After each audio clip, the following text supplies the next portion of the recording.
Hello, everybody, and welcome to today's Health and Wellness webinar, Unlocking Consumer Engagement, Trends and Data-Driven Strategies for Increased Produce Consumption. We are delighted to have three wonderful speakers today brought to you by the Foundation for Fresh Produce. My name is Katie Calagaro. I'm the Director of Marketing and Communications for the Foundation, and it's my pleasure to host you for today's webinar. Can we advance the slides, please? All right. Great. So many of you are probably aware of Have a Plant programs, but for those who aren't, these programs are committed to helping consumers live happier, healthier lives by boosting appeal for fruits and vegetables. And we do this by creating compelling content and distributing science-based, consumer-focused resources, food, nutrition, and health influencer engagement throughout our entire digital ecosystem, including fruitsandveggies.org, as well as our social media channels, so make sure you're following along. Our educational resources, including consumer insights and communication tools, can help you inspire lasting behavior change amongst the individuals who you work with every single day. Thank you for all you do. These resources and our core messages are something you can really rally around as you're working with or educating consumers about the importance of having a plant every time you eat. In our latest consumer marketing toolkit, you'll find research tidbits like we're going to talk about today, expert quotes, turnkey social media posts, as well as activation ideas to implement at various points of influence. This unified messaging helps us work together to encourage consumers to eat and enjoy more fruits and vegetables every single day. So, before we begin, just a couple of housekeeping notes. The CPE activity application for this webinar is pending Commission on Dietetic Registration review and approval for 1 CPU credit. Once it's approved, you will receive a certificate via email. And guess what, you guys? We're going to share all the slides. We're going to share the recording so you can sit back, relax. You can take some notes, but we will definitely be sharing this afterwards. Once approval has been granted, you'll get this and the CPU credit. Okay, so questions. If you have questions, we want to make this a conversation at the end. Keep them coming. Don't forget, put your questions in the Q&A and we'll get to them at the end. Okay, so now that you're aware of all the housekeeping details, let's dig into our speakers for today. First, I'd like to introduce Jonna Parker, a fresh foods market research expert from Sakana. She's going to break down complexities of consumer trends and data today for us. Next, we'll have Molly Van Loo, VP of Nutrition and Health at the International Fresh Produce Association. She will go further into consumer profiles using the latest milk and research. Very cool stuff. And our third speaker, Emily Holdorf, a registered dietitian and the Foundation for Fresh Produce influencer and community manager, will translate the research and the data into actionable and practical takeaways for you all to implement in your field of work following the webinar. So for now, let's turn it over to Jonna and take it away. Thank you. Thanks so much, Katie. I'm thrilled to be with you all today. As Katie mentioned, I lead fresh foods in the market research firm Circana. And if we could just click on the next slide, I'll tell you a bit more about what we do in Circana before we jump in. So Circana is really the forming of two legacy companies, IRI, which really focused on retail, where, who, how much people buy. But then we also merged with another company called NPD that took a look over 40 plus years at who is eating what and how they cook it at home. We also have a division of our company that understands out-of-home behavior at food service, but our focus in sharing insights with you today on plants and fresh produce is going to be on the retail and consumption side, which is an aggregation of consumer gathered syndicated data as well as actual retail sales data from the retail channels where fresh produce is sold. So let's jump in. Next slide, please. So let's go ahead and talk about what is facing kind of the consumer market at this point. Way before I ever talk about specific foods, beverages, behaviors, it all starts with each of us thinking about where we're going to spend our money and how we're going to go about our lives. So next slide, please. The number one thing that has colored the conversation is inflation. If you were to stack each of these bars end over end, which is really just the average price change in the last several quarters over the last several years, That is the average price of foods and beverages across retail stores. In essence, it adds up at the end of 2023 to more than 30% higher average retail prices that consumers are paying for anything that they buy. During this same period, wages have only gone up in America about 16%. So even beyond just looking at food, though, there's a variety of things that cost more in today's society that have really colored how consumers look at spending their money. And it's an important thing to keep in mind that, yes, we're still dealing with post-pandemic hangover and behaviors, but the most important thing to American consumers today is that the amount of money they have to spend is not keeping pace with the amount of money they're making. Next slide. We studied across a wide variety of foods, including fruits and vegetables, as I'll talk about today. But ultimately, just because we're more mindful of the price we're paying for things doesn't mean that we've taken shortcuts on value.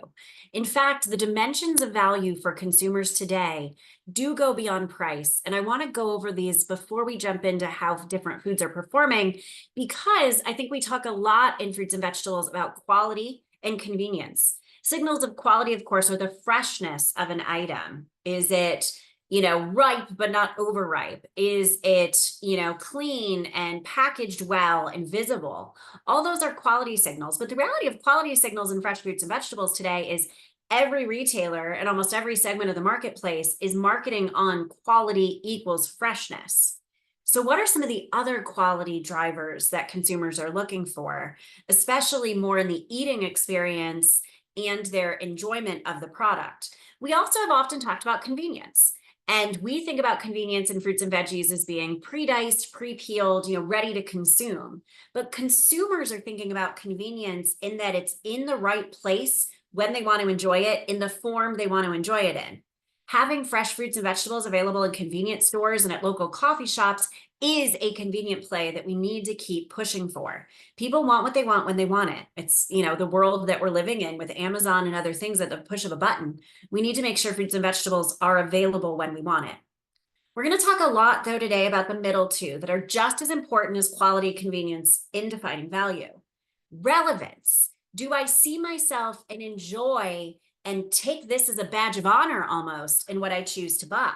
When things are relevant to consumers, they see themselves in them and they're willing to pay more for those experiences. Well, I should say those foods.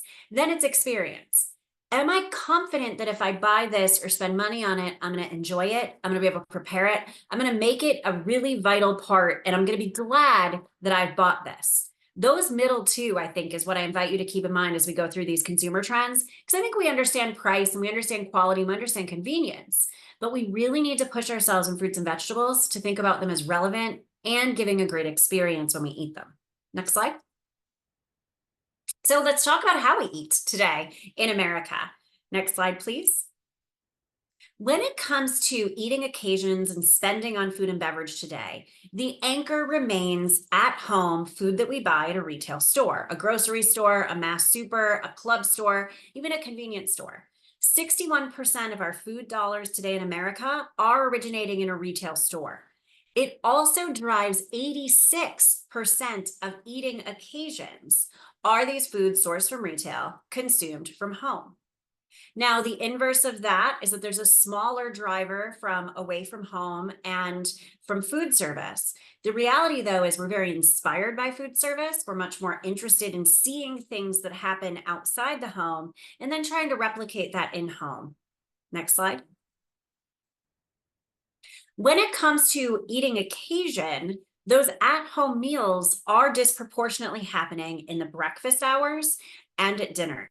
But even lunch, even now that offices are back open and commutes are back on, because we're a new world post-pandemic, still 76% of lunch occasions are being sourced from home. So if we're thinking about affecting and impacting Americans' consumption of fruits and vegetables, we do need to think about each of these occasions and thinking about the retail store as a gateway in order to really inspire and get more fruits and vegetables and plants on the plate. Next slide. One really interesting correlation about how we've eaten and how it drives back to our fruit and vegetable consumption is taking a look at berries. Berries in any retail sales data that you pull have been the #1 growth category in produce for many, many years. That happened pre-pandemic, it's continued to happen during the pandemic, and now berries continue to be one of the top categories that adds dollars, buyers, and pounds every single month.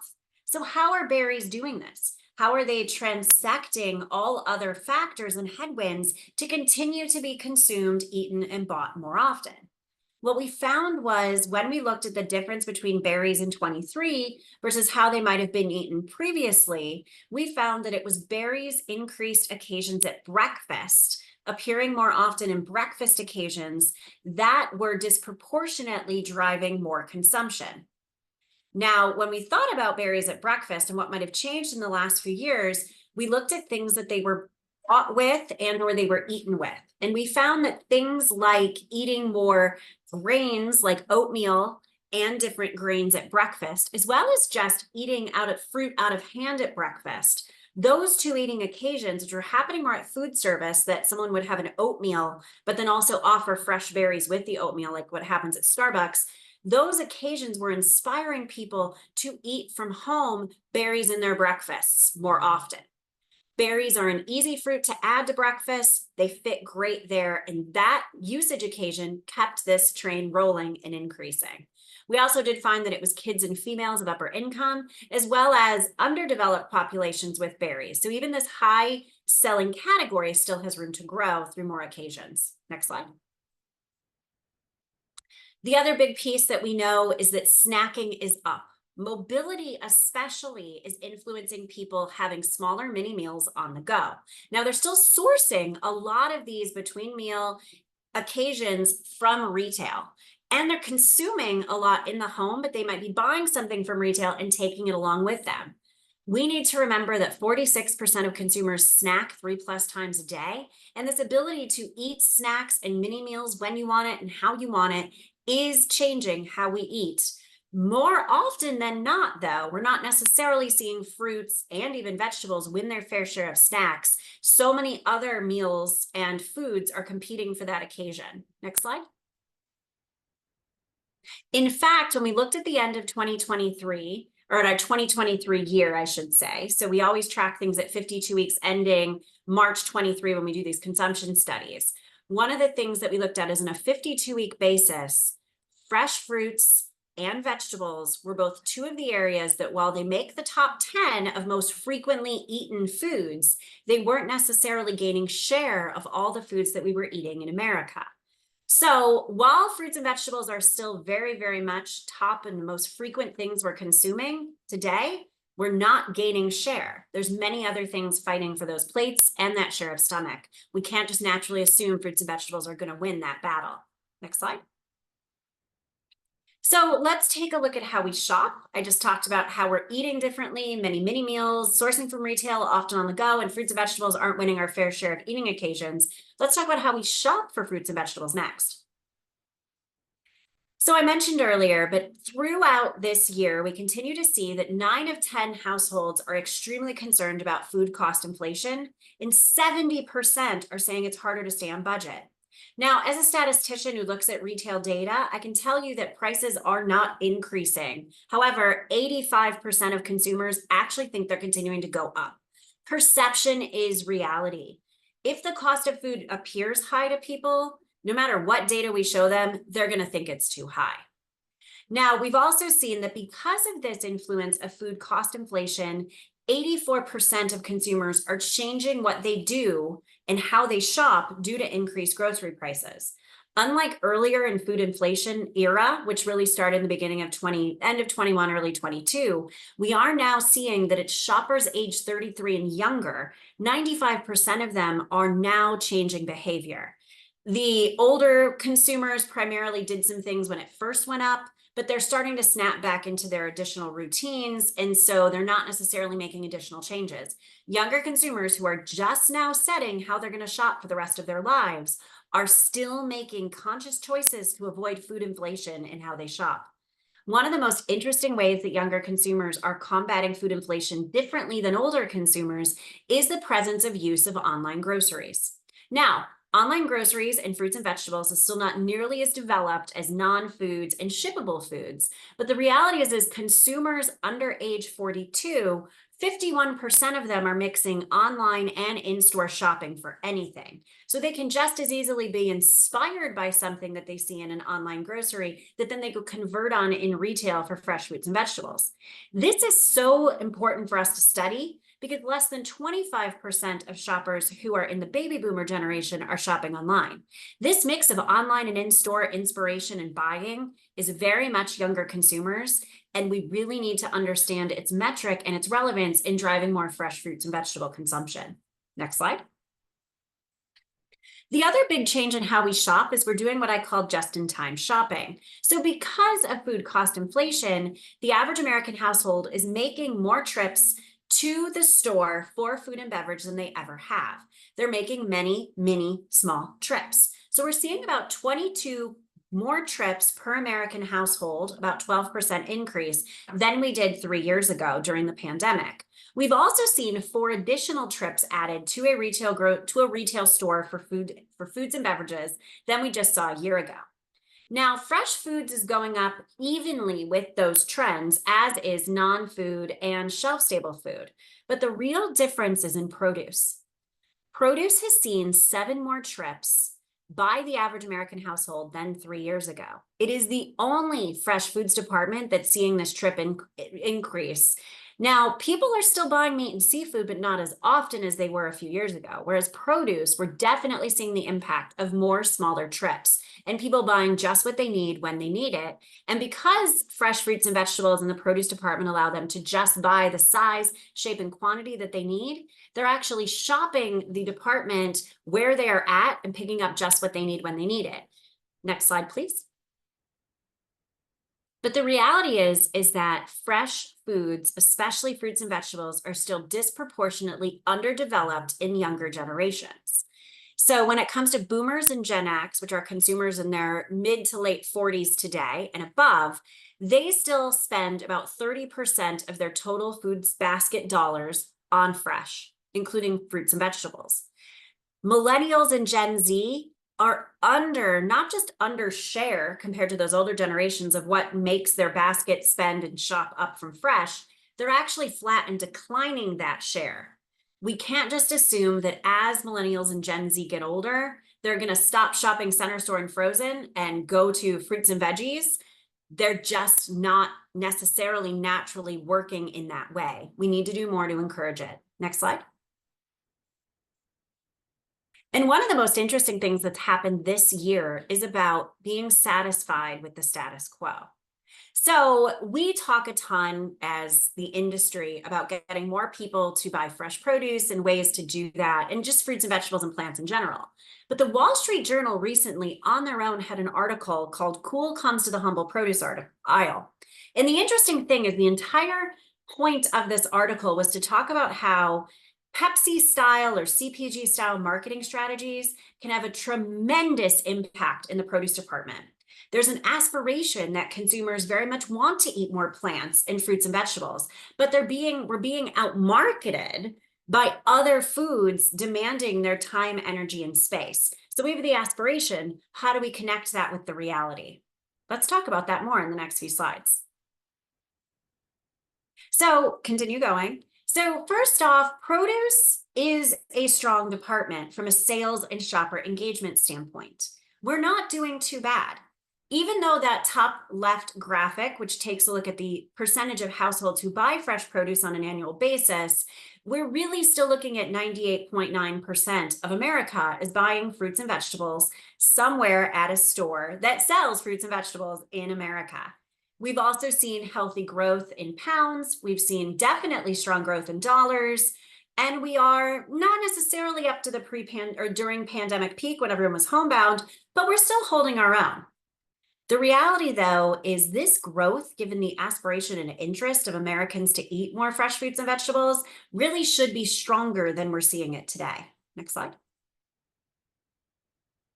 We also see total fruits and vegetables doing pretty well. Now, the majority of vegetables in this country, from a sales standpoint, are in the fresh produce department at 79%. We see less so growth. We have seen not as much growth in the frozen sector of this, but we've definitely seen that as prices went up, shelf stable fruits and vegetables are demanding a little bit more share than we might have seen earlier in the decade.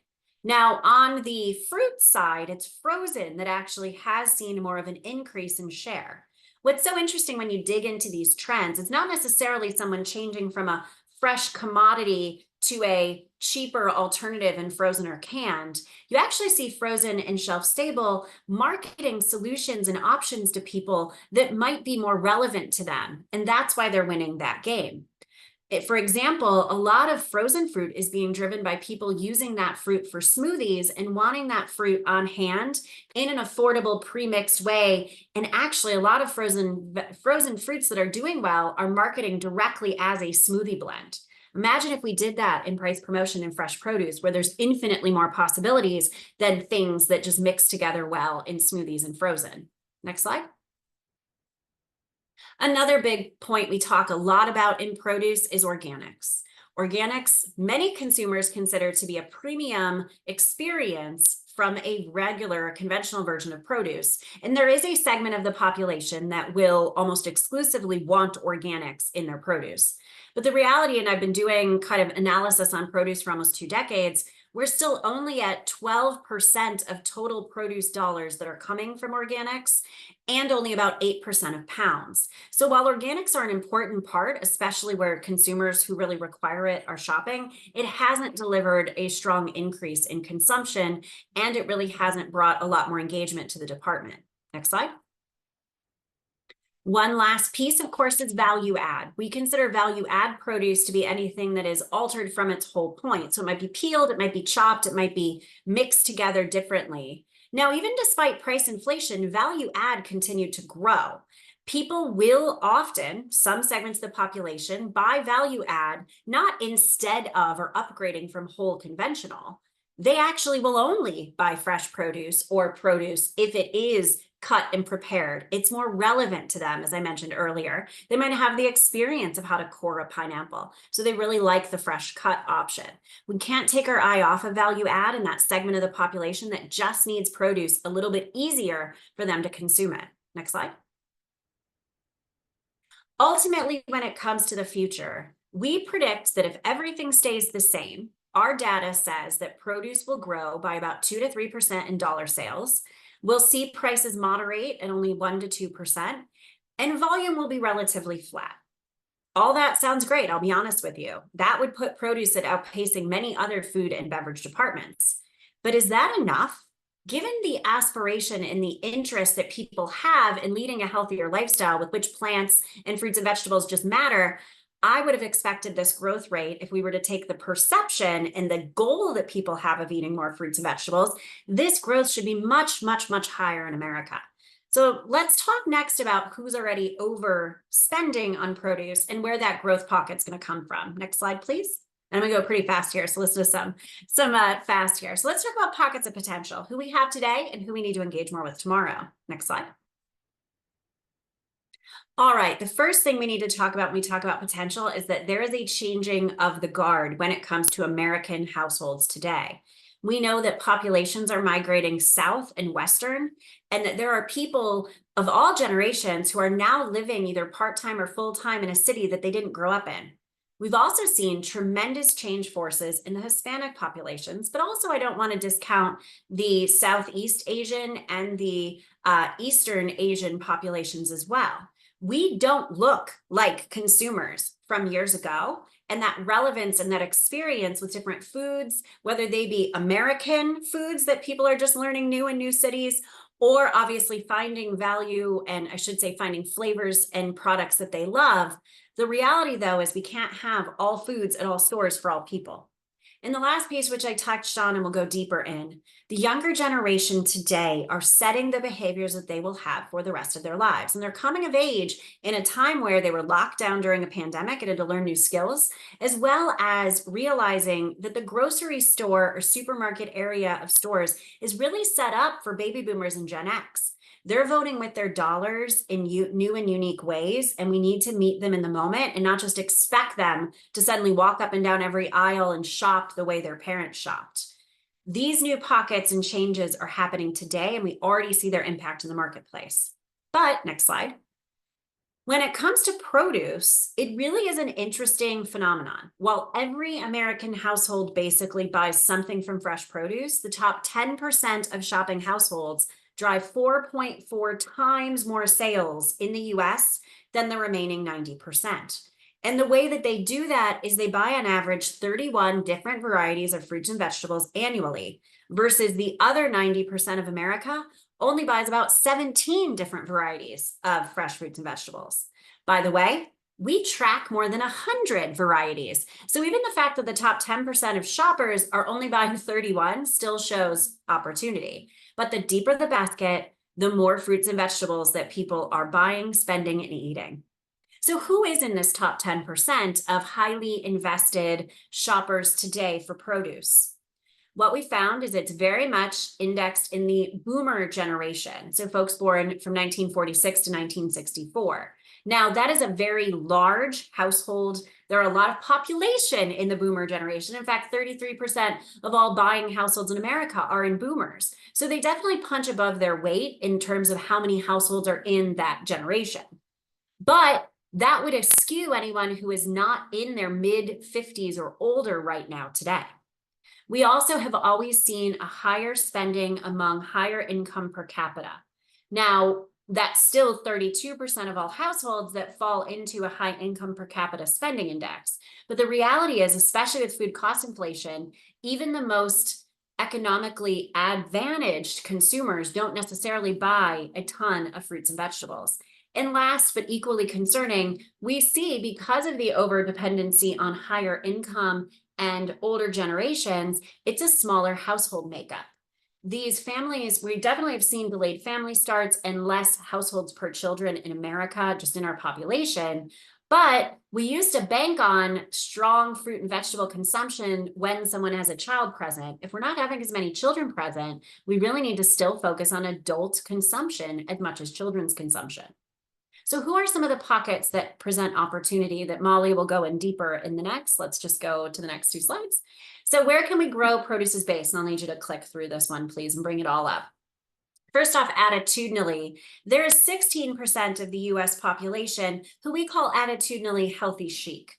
They actively seek out health-related information and eat to feel as good as they possibly can. This group of consumers would be the prime target for fruits and vegetables today. But the reality is they have a lot of other selection criteria, and they eat a wide variety of foods, including non-plants, so to speak. They're definitely interested in their wellness and ethical goals, and they definitely want to have fruit and vegetable servings, but are willing to have that happen from a variety of foods. So let's take a look at their produce consumption. Next slide. So the healthy chic consumers, as I mentioned, are 16% of the US population, but they do drive 22% of produce sales. They are already punching above their weight in produce. They are more likely than the average produce consumer to have multiple people in the home. They're much more likely to have children and teens and even pets in the home, and they're interested in this healthy chic lifestyle for their children and themselves and the other adults. They are also extremely well researched. They are 1.5 times as likely as the average consumer to look at a company's social and economic politics, or ecological politics. These are the folks who, if you put a QR code about your growing conditions, they're the most likely to convert on it. We also know that they are very interested in their friends and other influencers' opinions. They're 1.4 times more likely than the average household to ask friends and colleagues on where they should shop and what foods they should buy. The role of the influencer will change their habits. But here's the most concerning stat about healthy chic. They've only increased their produce spending about 2% in the last 3 years, while the other consumers have actually outgrown in their fresh fruits and vegetables. We need to still focus on healthy chic and get them to advocate for eating more plants. Next slide. Gen Z is also coming up, and we found that they are disproportionately driving certain segments of the marketplace. They are growing in categories like mandarins. By the way, mandarins and grapes have actually been fruits that have taken some consumption and volume from bananas and apples. So the fact that you've got Gen Zs wanting these snackable experiences in some foods like mandarins and grapes really does make sense. We've also seen them be a big part of the driver on quick cooking smaller potatoes. So we've seen a renaissance in that category of years late, where it's not just big pounds of russets and value kinds of creamers and things that people use in recipes. We're also seeing younger generations really glom onto potatoes, especially if they're quick cooking, pre-seasoned, and they just have a strong confidence in how fast they'll get to plate. That's a great example of a category that's had a renaissance with a younger group of consumers while still remaining true to their base, just offering new and incremental ways to consume. Last slide. I think I have one or two. This is my last slide, and then I'll turn it over to Molly. So the other big piece we want to mention is we can't forget about WIC eligible households. Low income per capita households with children present. As I mentioned, they're not necessarily part of the current base of overspenders in produce, but they are 12 million US households, and they are getting incentives to eat more plants, to eat more fresh fruits and vegetables. Marketing to this group has had impact. We've done some studies for various groups, including IFPA, as well as some retailers, that when you educate WIC eligible households on how far their money will go in fruits and vegetables, they will turn around and reward with more loyalty and deeper baskets. We have to continue to promote fresh produce and produce overall to these households because they really do want to do what's right by their families and have healthy options for them. Let's stretch those dollars even further by not forgetting about them. So I believe that's my last slide. I'm going to go ahead and turn it over to Molly to give a deeper dive into consumer profiles. Great. Thank you, Jonna. And it's always tough to follow Jonna. She just bathes us in data. But we are gonna dig a little bit deeper into the data and think about consumers in a different way. So for those of you who don't know me, I know Katie introduced me, but Molly Van Loo with International Fresh Produce Association, and I predominantly work on federal policies and programs that increase access and consumption of fruits and vegetables. Now, this is not a policy webinar today per se, but the WIC program that Jonna just referenced does kind of provide us an insight of one, effective policy interventions, and two, just understanding the American consumer today. So Jonna had shared that 12 million, there's 12 million eligible consumers, which is pretty significant when you think about the relatively small portion of the population. So WIC is open to low-income pregnant and postpartum women and children 0 to age 5. And today, 53% of infants born in the United States are WIC eligible. We see really high enrollment in that first year because of the formula benefit, but then historically we see a drop off to about 50% after the first year of life. Those that is rising, both overall enrollment or eligibility, pardon me, and then we are seeing an uptick in the of folks retaining their enrollment in WIC, which it has something to do with the fruit and vegetable benefit. So the fruit and vegetable benefit within the past couple of years has nearly quadrupled. So it was only a few years ago that kids were getting $9 a month, women were getting $11. Today, it's anywhere from $26 to $53 a month. So really significant spending increase. And we have this wonderful opportunity to capture these consumers early. And keep them as consumers, even as they age out of the program. Some interesting things when you look at the subpopulations of WIC. So the Hispanic population has the highest, they're not the highest rate of eligibility, but they are the most likely to participate, of those eligible, most likely to participate, and the most likely to spend that full fruit and vegetable benefit. So for those who aren't as familiar with the WIC program, outside the fruit and vegetable benefit, you have a very specific and prescription and food package. So you might be entitled to 2 dozen eggs or 3 boxes of cereal or 4 gallons of milk. But with a fruit and vegetable benefit, consumers can choose the fruit and vegetable of their choice. Almost all states at this point are allowing all forms within the next couple years. All forms will be allowed to be purchased, and it just can't include any added sugar, salt, or fat. What we also know from existing data is that even in the states that do have all forms available, fresh tends to dominate. I've seen anywhere from 70 to upwards of the mid-90s in terms of how consumers are spending their WIC dollars, in part because fruit tends to dominate, and you're talking about young kids. So berries is obviously really popular with that age range. Really significant, and I think this is something to keep in mind over the next few years, particularly with what John has said about younger consumers and how they're spending. WIC is only available at this time to be redeemed in store. It's kind of complicated to bring online, but USDA and states are working and retailers are working on that now. So within the next few years, you're going to see a really significant population have access to the WIC program and online spending, and I think we'll see a lot of positive things come out of that. Some other things to consider, I'll just move through this quickly. WIC has really high stocking standards, particularly outside of fruits and vegetables. So you tend to see WIC in more traditional retail grocery outlets. It's a little harder for your smaller bodegas and corner stores to be eligible due to the stocking standards. And we've seen billions of produce redeemed. So more than $2 billion a year is redeemed in fruits and vegetables for this population. And that's with, half of eligible population participating. So we will move on to some other data. So this is really about how can we evaluate fruit and vegetable sales and the consumer in a different way than we historically can. And I don't want to belabor anything John has said, but we did work with Circana, and next slide, please, the Milken Institute, to kind of combine data and look at the consumer in, as I said, a different way. So the Milken Institute is a global think tank, and they look at populations beyond just food in a certain way. So we took that data that they use along with Circana, overlaid it, and kind of came up with a different perspective. Next slide. So this is really how Milken looks at the US in these populations. So we will dig into it. Next slide.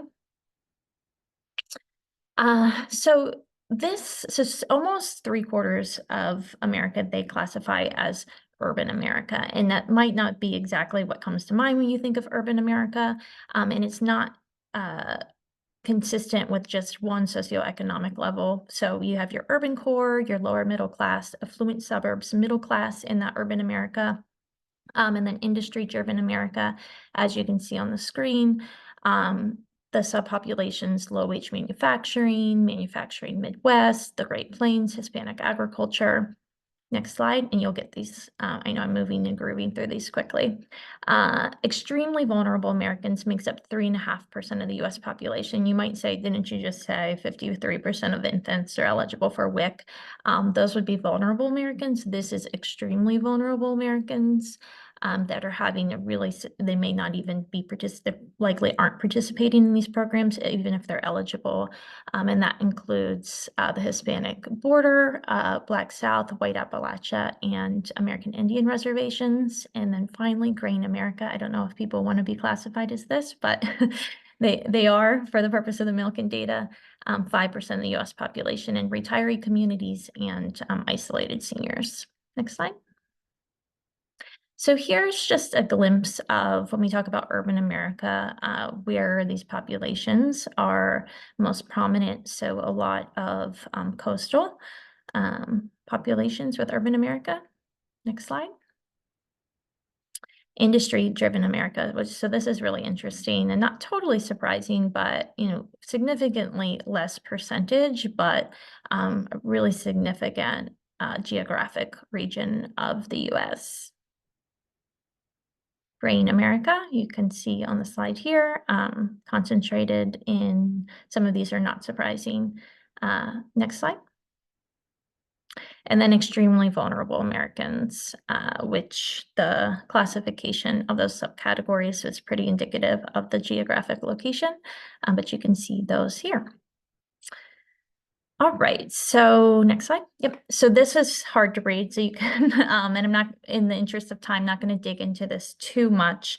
But essentially what we did with the snapshots of these communities with the Circana data is determine who is kind of over-indexing on overall food purchases, specifically fruits and vegetables, and then access to stores. Because for those of us who've worked in the food access space, access to retail is something that we hear over and over and over again.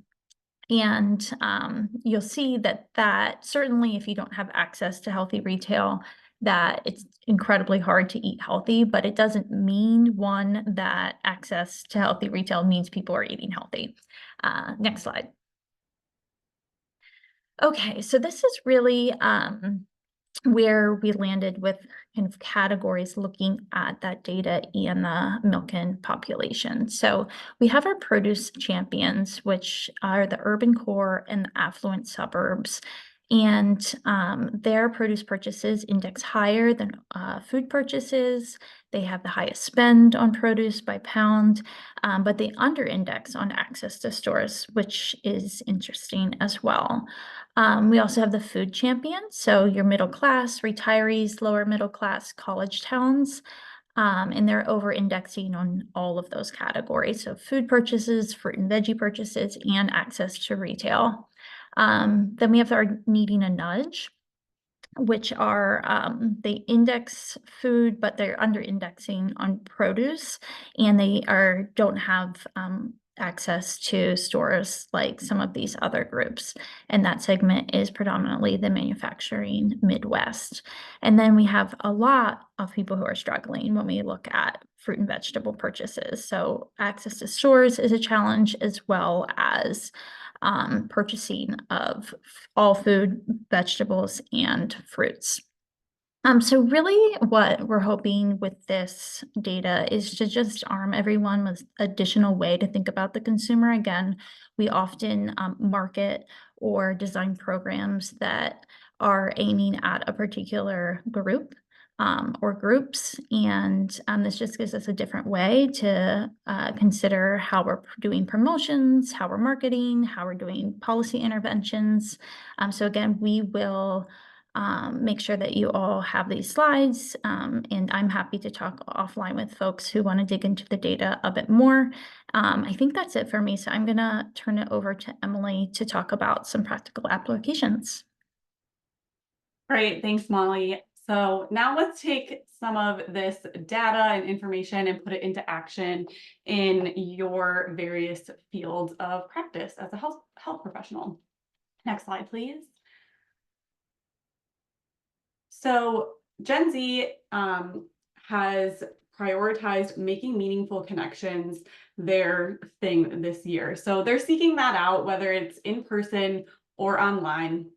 So to start in the social media realm, outbound community management is putting a little bit of a twist on your typical community management strategy, which normally is geared more towards driving engagement on your own posts. But this is looking at and really reaching across lines and using social media just as it's meant to be for, being social. So actively engaging with various communities and joining in on relevant conversations and responding to other people's comments in other people's posts, and really like getting that conversation flowing. So big brand names are jumping into the comments section. These two specific examples, you can see Sephora. They commented on a post that Taylor Swift made when she announced her new album release in April. And so this is just highlighting that capitalizing on pop culture moments, showing up in spaces where your target audience might already be hanging out. And it shows that human side to your brand, which is nice. The other example, Hexclad, they were doing some really great social listening in this post that they commented on. It was a podcast clip that they were already talking about cooking and pans and things like that. And it was a very funny podcast clip, banter heavy. So it just shows the brand being relevant and chiming in on a conversation that's literally about them. with experiential marketing, back one, please.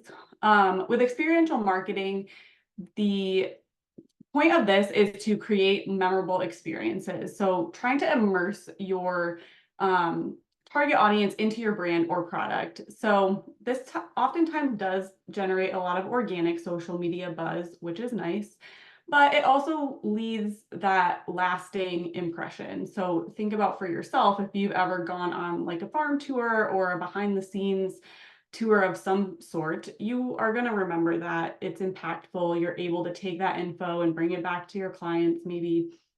So thinking about that experience, but twisting it a little bit and seeing how you can practice it directly with consumers.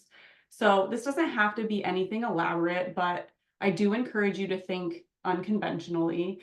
So this middle example here is the makeup brand Milani. This was from a pop-up that they did in New York City. They had a new product launch and gave away samples and desserts and just made it a really fun time. And so this is kind of a two-prong approach of an influencer posting this on their social media, generating that buzz, but then also their boots on the ground in person with consumers who are just walking by on the streets of New York.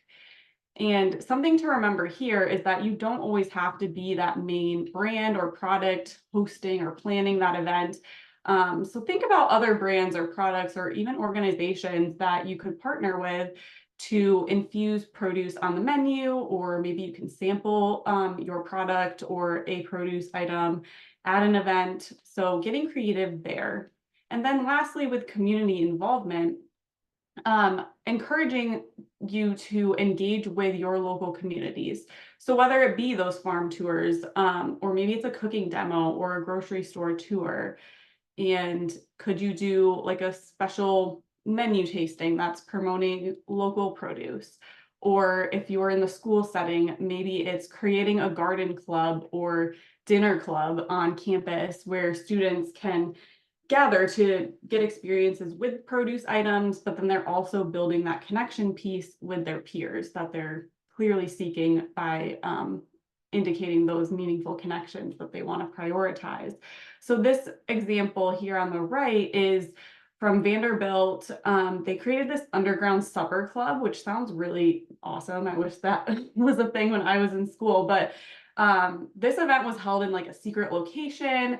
They had a chef curated tasting menu, and this was all put on by their dining services team. And they really played into those aspects and created a lot of buzz and allure surrounding the event. Another example that's not pictured here is Fairfax County Public Schools. They have a garden club, and this is sponsored by their PTA and led by a teacher.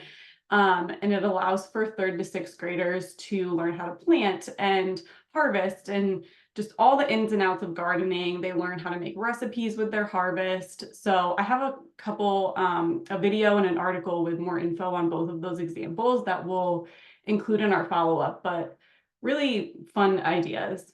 Next slide, please. So Gen Z is very focused on self-improvement and personal development. One of their top focuses this year being prioritizing their health, specifically around regular workouts and healthy eating habits. So knowing this priority, and coming back to what Jana said about some of that CPG buzz and how can we bring that to the produce world. So really, how can we take some of those tactics and implement them here today? So it can be, I think, really easy as a health professional to lean hard on the nutrition and the health benefits of produce. It's an easy story to tell, and that's really great, and we need to continue to do that. But thinking a little bit more outside the box, putting on that CPG brand hat and thinking what are some of the examples that you can think of that maybe CPGs do or other brands do that we can tap into as well. So whether it is on social media, creating day in the life content or get ready with me content, and fruits and veggies can be kind of woven into it, but it's a little more subtle. It's not so, here's the benefits of this veggie and here's why you should enjoy it. So these two examples here is one, this girl's setting up a little Valentine's Day spread. It's a snack board that includes fruits and veggies on it, but there's no like outward overarching messaging about fruits and vegetables in this video. Same thing with the come grocery shopping with us. People love these inside looks at what seems like routine day-to-day stuff, but they like to be able to see what people are buying, how they're planning to use it for the week, and gain inspiration from that. Then also, since we do know that e-commerce and online ordering is continuing to gain traction, we know those younger generations are buying some of their groceries online. So how can we leverage this? These two screenshots here are from a very large retailer, and you can see they've started to do these types of things. And I know many other retailers on the line here today probably have done similar. So you can see that tried grilled fruit headline there, and then all those different fruits that you can scroll and add directly to your cart. So it's just kind of a nice prompt of, maybe I never thought about grilling my fruit, but now that it said that, I can just quickly add some cantaloupe to my basket, and I wasn't planning on doing that before maybe. Same thing with the recipe ideas screenshot there as well. Click on the recipe, you can add all the ingredients to your cart in one click, or pick and choose what you don't have already. So they're making it easier, and also just kind of prompting people by doing these types of call outs here. The same goes for online ordering. So McDonald's actually does a really great job of this with their Happy Meal menu. So the default option is a produce side, and then they only offer milk or water as a beverage choice up front. You have to go to like a secondary screen to change any of that or make any of those customizations. So it's just putting that extra step in there and really putting the health promoting choices at the forefront. And then leaning into our younger generations, we know that they are continuing to grow their spending power. And while they might be less invested in fresh produce, we, like Jonna said, have seen those slight gains in shelf-stable veggies and frozen fruits. So right there is a perfect opportunity to tailor that nutrition education to the different use cases of different produce items, seasonality, how you can get the best end product when making various recipes by using the different forms of produce is really helpful to continue to educate on. Next slide, please. And lastly, Gen Z indicates an interest in culinary exploration and a continual growing interest in trending ingredients. So to play into that, crafting menus or creating content that's based on trending ingredients and using these preferences, it really is key. So if you are highlighting global cuisines, work with creators who do this every day. They're the experts. Have them come up with an exclusive menu item, or collaborate on a social media activation with them. We can also lean into innovative recipes and flavor combinations. So this middle example here, the quesadilla burger, it's taking menu items that are known and loved. Like, we all love a quesadilla, we all love a burger, mashing them together, but then you're also adding some produce into the mix as well. As you can see, there's that fresh pico on there, there's slices of avocado, there are some tater tots on the side. Could you offer another produce item as a side in addition to that, or just see where you can add produce to already known and loved menu items that people are already ordering? And Gen Z has gained a reputation as a sober, curious generation. They're limiting their alcohol consumption, but that doesn't necessarily mean that they aren't looking for a fun drink to enjoy. And so whether it's creating content around mocktails, or maybe it's adding them to your menus, or even in the cafeteria line, I think this is a great way to highlight 100% juice and other produce items in a really fun and innovative way. And it's also a nice way to introduce people to a new fruit or veggie in a really fun way that's creative, and it gets them remembering when they tried it. So maybe they've never had dragon fruit before, but it's in this mocktail and they try it then, they're probably going to be more willing to try it again in a different use case. So by continuing to do all these things collectively, we can reclaim that plant-based praise. There are so many products we know as health professionals out there on the market. This is our chance to excel in the plant-based domain where we rightfully belong. So all of these things kind of lift up to the greater goal and the greater good at the end of the day. And the last thing I'll leave you with on this slide is the convenience factor. So value add produce continuing to grow in popularity. So leaning into the narrative that these value add options minimize food waste, that will definitely appeal to the eco-conscious interest of Gen Z. Plus it's quick and easy. Who doesn't love that? And it's also a great starting place for those who are just getting more familiar in the kitchen. So just a few takeaways, coming back to those main focuses, seeing what you can do with those 3 pillars, reaching across lines and not being afraid to cross collaborate with other people, and really showing up where your audience is, both online and in person.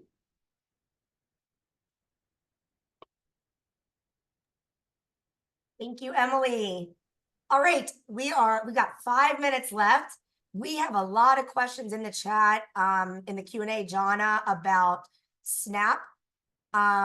Just maybe you could talk a little bit about if they're responding similarly to WIC households.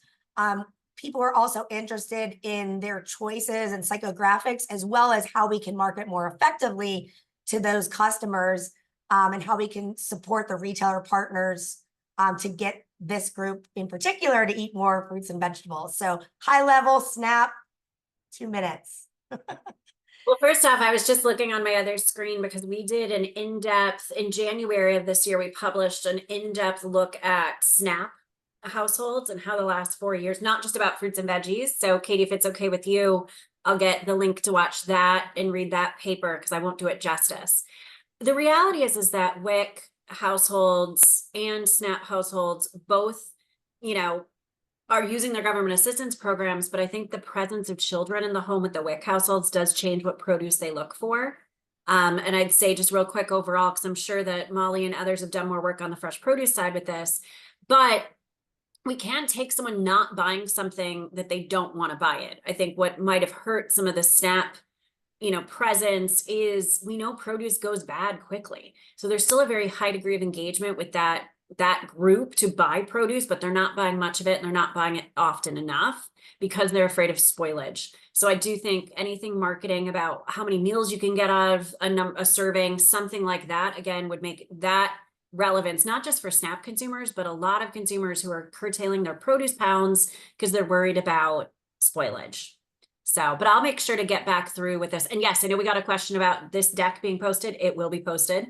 And then foundation folks, I'll put a link that we can share to folks. It's public what we wrote about SNAP. So Great. Yep. And so just more nutrition education, right?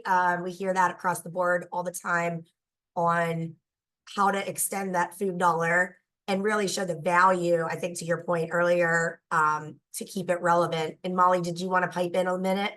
Yeah, so a couple of things. One, we do see in terms of actual benefit, the percentage of spend, there is more produce spent with WIC benefits because it's prescriptive, and half of it is of the monthly benefit is for fruits and vegetables, and SNAP is for any food.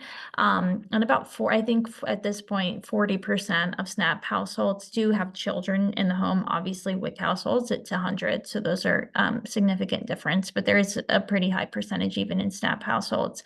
I would say one opportunity for SNAP is that only in recent years has it gone online. And I think there's a significant opportunity to partner with, for retailers to do it on their own, but for produce companies to work with retailers on how you promote fruits and vegetables to SNAP consumers when they're redeeming online. Again, WIC isn't available yet online, but that, you can kind of use the same practices. So I think it would be a great technique as WIC comes online in the next few years.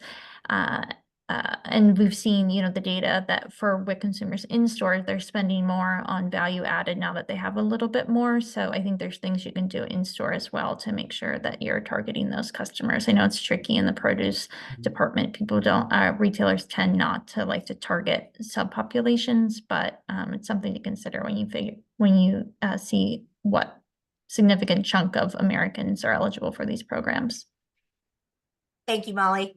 Okay, I want to respect everybody's time. We might go a few minutes over. We have one more question about the value and the cost of inflation specific to citrus when it's severely affected by disease and climate, and now it costs more than $2 for an orange. Won't that affect consumer choice in the money spent? Jonna, 30 seconds. I mean, that is absolutely the conversation we need to have with consumers. We strive for 365, every store having as much produce as physically possible. And there's no, I mean, we're not in packaged goods. We're not churning these things out of factories. So I think we need to do better to educate. We mentioned that the populations that we're talking about are highly engaged and want to hear and do, and look at those great things that Emily shared about what people are doing online. If disease is affecting our crop and we don't have a great crop year, let's tell people about it instead of just jacking up the price, because as we've discussed, if someone has a bad experience with a fruit, they're going to then remember that and penalize it. So if there's a crop shortage or unrest, there's a lot going on in Mexico right now that's hurting mango and avocados, educate consumers. Let them know that this isn't the best time, and that's why the price may be higher, the shelves may be more bare. That's what I think we really need to focus on, is not every produce can be bought by everybody in every city and every time. So let's make sure that we're maximizing. And if you do have problems with citrus, by the way, citrus was doing amazing this year so far because we're still selling off the other pieces. But remember, we really need to focus on when the crop is good, offer good discounts, but give people ideas of how they can use more of those pounds, right? We did a great job of that on melons when they had a great crop year a few years ago. We need to extend that to every other fruit and vegetable. So when the crop is high, we're selling through all that volume. And then we're also building behaviors. Even when the crop is low, they're still coming back and looking for fresh fruits and not just leaving to other things marketing better. I think seasonality is a big thing. It's how we package our content as well, but telling those stories and just letting consumers know. I see, so like produce reporting. Yeah, it is. It's kind of, it is what we do direct to consumers through the foundation and the Have a Plant channels. And obviously IFPA does a great job of some of those retail reports on a regular cadence. So a lot of resources available for everyone. I am going to close us out. So thank you all. Speaking of the resources, here we go. Just a reminder to visit us at fruitsandveggies.org. It is a great time to start planning for September, which is National Fruits and Veggies Month. And we can all really rally around one message and bring these messages out to consumers or whoever your clients and patients are. We have a toolkit that can help you with unified messaging and social media posts and things like that. So to help you get started there, the toolkit will be available online today. So thank you all. Just a reminder on the next slide, please, that we do have this webinar actually will be available. You're going to get all the information via email, but it's also all going to be available indefinitely on fruitsandveggies.org/webinars. And there are also previous webinars on there if you're looking for free education. Those certificates are still available for the past few.